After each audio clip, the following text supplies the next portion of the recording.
ब्राह्मणों की राजनीति ने पलट दिया सादाबाद सीट का खेल। अब सीमा उपाध्याय जाएंगी सदन। लग गई दिल्ली से मोहर। विरोधी भी देखकर रह गए हैरान। क्या काम आएगा सीमा उपाध्याय का ब्रह्मास्त्र। सीमा उपाध्याय की टिकट पक्की आखिर किसकी होने जा रही इस बार छुट्टी। सादाबाद में मच गई बड़ी हलचल। ब्राह्मणों की सबसे बड़ी नेता पर बड़ा भरोसा। विरोधी भी अब नए समीकरण में उलझे। आखिर ऐसा कैसे हो गया। रामवीर उपाध्याय की विरासत अब उनकी पत्नी सीमा उपाध्याय को मिल गया। इस बार बहुत बड़ा इनाम। यह हैरानी की बात नहीं बल्कि इन दिनों सादाबाद की राजनीति में सबसे ज्यादा इसी बात की चर्चा हो रही है। जिस सादाबाद सीट को लेकर अब तक सिर्फ अटकलें लगाई जा रही थी, वहां अचानक सियासी पारा बहुत ज्यादा चढ़ गया और इसकी सबसे बड़ी वजह बनी सीमा उपाध्याय। हाथरस की राजनीति में यह नाम कोई नया नहीं है। रामवीर उपाध्याय की राजनीतिक विरासत से जुड़ा ये परिवार लंबे समय से सिर्फ इलाके में ही नहीं, पश्चिमी उत्तर प्रदेश में मजबूत पकड़ रखता है। लेकिन अब एक ऐसी तस्वीर सामने आई जिसने पूरे सादाबाद में नई चर्चा छेड़ दी है। दिल्ली में हाल ही में सीमा उपाध्याय की राज्यसभा सांसद दिनेश शर्मा से मुलाकात हुई है। मुलाकात की तस्वीरें सामने आते ही राजनीतिक गलियारों में कयासों का दौर शुरू हो गया। लोग अब पूछ रहे हैं कि क्या 2027 के चुनाव के लिए कोई बड़ा फैसला हो चुका है। क्या सादाबाद से सीमा उपाध्याय का रास्ता लगभग साफ हो गया है। सादाबाद की राजनीति को करीब से देखने वाले जानते हैं कि यहाँ जातीय समीकरण हमेशा से अहम भूमिका निभाते हैं।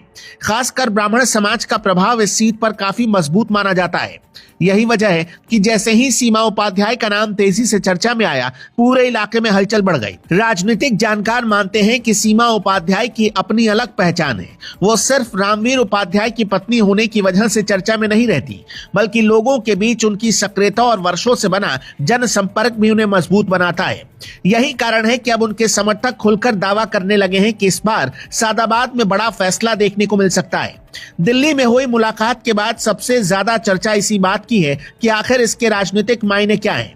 हालांकि अभी किसी तरह की कोई आधिकारिक घोषणा नहीं हुई है, लेकिन सादाबाद से लेकर हाथरस तक चर्चाओं का बाजार पूरी तरह गर्म है। गांव की चौपाल से लेकर शहर की बैठकों तक एक ही सवाल सुनाई दे रहा है कि क्या सीमा उपाध्याय की टिकट लगभग तय हो चुकी है।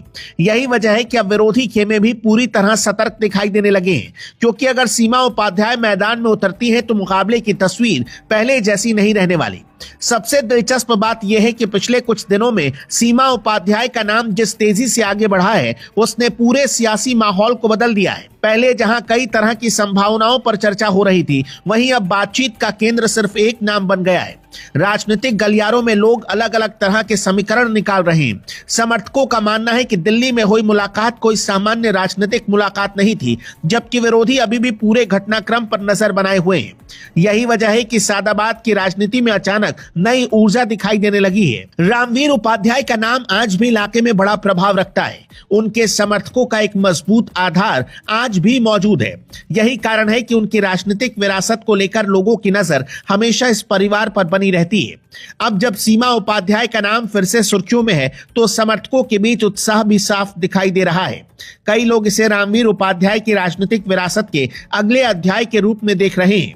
यही वजह है कि सादाबाद में राजनीतिक गतिविधियां अचानक तेज हो गई और हर कोई आने वाले दिनों की तरफ नजर लगाए बैठा है। फिलहाल तस्वीर पूरी तरह साफ नहीं है, लेकिन इतना जरूर है कि दिल्ली में हुई एक मुलाकात ने सादाबाद की राजनीति में नई जान डाल दी है। सीमा उपाध्याय का नाम जितनी तेजी से आगे बढ़ रहा है, उतनी ही तेजी से चर्चाएं भी बढ़ रही हैं। समर्थक इसे बड़े संकेत के रूप में देख रहे हैं, जबकि विरोधी अभी इंतजार की रणनीति पर है। लेकिन एक बात साफ है कि अगर आने वाले दिनों में सीमा उपाध्याय को लेकर कोई बड़ा ऐलान होता है, तो सादाबाद का चुनावी मुकाबला पूरी तरह बदल सकता है। यही वजह है कि इस समय हर नजर सादाबाद पर टिकी हुई है और हर कोई ये जानना चाहता है कि आखिर 2027 की इस बड़ी राजनीतिक कहानी का अगला अध्याय क्या होने वाला है।